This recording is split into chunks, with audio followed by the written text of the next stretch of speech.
आप सभी को जय मसीह की स्ट्रॉन्ग टावर चैनल में आप सबों का स्वागत है। प्रियो, वचन में जाने से पहले हम एक बात को समझें कि क्या हमारा विश्वास पूरी रीति से प्रभु पर है? क्या पूरी रीति से हम प्रभु पर भरोसा कर सकते हैं? क्या सिर्फ परमेश्वर को छोड़ के, प्रभु यीशु को छोड़ के कोई ऐसा है भी नहीं कि जिस पे पूरी रीति से भरोसा रखा जा सके। हमारा संपूर्ण भरोसा प्रभु यीशु मसीह पे, परमेश्वर पिता पर होना चाहिए। वचन से अगर हम देखें तो यूहन्ना रचित सुसमाचार उसका 9 अध्याय अगर हम पढ़ेंगे तो वहां पे यीशु मसीह जब अपने चेलों के साथ जा रहे थे तो रास्ते में एक जन का अंधा मिला। अब हमको यहाँ समझना है कि वो अंधा किस टाइप का था। प्रभु के कार्य से हम समझ सकते हैं कि हो सकता है कि उसकी आंख की पुतलियां ना हो, या हो सकता है कि उसकी आंख ठीक से बनी ही ना हो, क्योंकि प्रभु यीशु मसीह से उसके चेलों ने पूछे, हे गुरु, ये अंधा क्यों पैदा हुआ? क्या इसने कोई पाप किया या इसके माता पिता ने पाप किया? लेकिन यीशु मसीह ने वहाँ क्या कहे कि नहीं, ना इसने पाप किया है ना इसके माता पिता ने, लेकिन प्रभु के काम, परमेश्वर की महिमा हो, इसीलिए ये अंधा पैदा हुआ है। तो कैसे महिमा होगी? महिमा ऐसे होगी, प्रभु अपने कार्य को उसके ऊपर करेंगे, वो अच्छा होकर प्रभु का धन्यवाद देगा और लोग ये गवाही के रूप में सुनेंगे। आज ऐसा ही है, जब प्रभु कार्य करता है, लोग अच्छे होते हैं तो वो गवाही के रूप में बयान करते हैं और प्रभु की महिमा होती है। अब यहाँ पे हमको ये समझना है कि प्रभु की महिमा कैसी हुई या प्रभु की महिमा कैसे हो सकती है।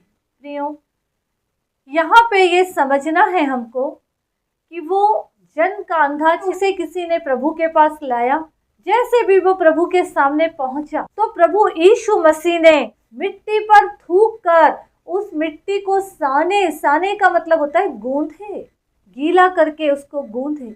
अगर हम जरा आदि में जाएं तो प्रभु परमेश्वर ने हमें मिट्टी से रचे हैं। हमारे शरीर के एक एक हिस्से को उन्होंने पहले मिट्टी से बनाए हैं, फिर जीवन का श्वास उन्होंने फूके।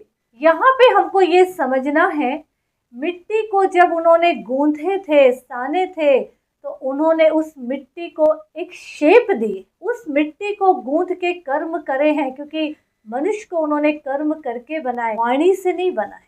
हो सकता है यहाँ हमको ये समझना है कि उस जगह गड्ढा होगा, प्रभु ने उस मिट्टी के आँखों को बनाकर उधर फिक्स करके बोले होंगे, अब जा और शिलोह के कुंड में धो ले। फिर वो जाके शिलोह के कुंड में जब उसने धोया और वो देखने लगा।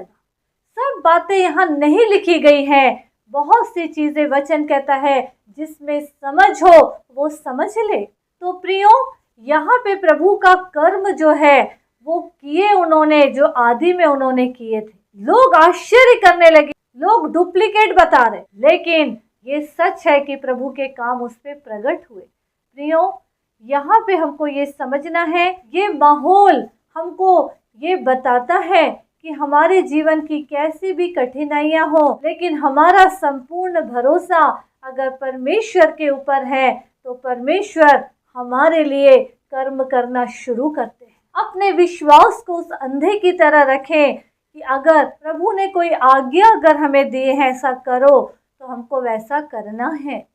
अपने मन का नहीं चलाना है। अगर हम अपना मन का चलाएंगे तो अंधे के अंधे ही बने रहेंगे। इससे पहले भी जब उनके पास एक अंधे को लाया गया, तब प्रभु यीशु मसीह ने उस अंधे से पूछे थे कि तू क्या चाहता है कि मैं तेरे लिए करूं? तो उसने कहा था, प्रभु मैं चाहता हूं कि मैं देखने लगूं। तब यीशु ने कहा कि देखने लग, तेरे विश्वास ने तुझे अच्छा किया।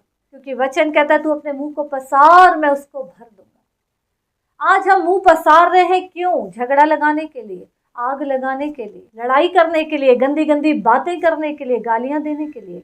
अगर ऐसा है तो बंद करिए ये सब और सच्चे विश्वास को जगाइए, प्रभु यीशु पर विश्वास करिए और अपने जीवन को पूरी रीति से उसको समर्पित करिए और प्रभु पे भरोसा करके उसकी आज्ञा को मानते हुए आगे बढ़े, ताकि हमारे जीवन की कठिनाइयाँ, समस्या, बीमारियाँ यीशु के नाम में जाए और हम उसके गवाह बने। इसीलिए प्रियो, पूरी रीति से, पूरी आशा के साथ, पूरे विश्वास के साथ प्रभु के पास आइए और प्रभु की महिमा का वजह बनिए, ताकि हमारा जीवन प्रभु और यूज़ करे और अपनी महिमा को ले और आत्मा को बचाने में हमारी सहायता करे, ताकि हमारे जीवन से कई लोगों की ज़िंदगी बचे और प्रभु की महिमा का कारण बन जाए। प्रभु यीशु मसीह इस वचन के माध्यम से हम सबों को आशीष दे। आमीन आमीन।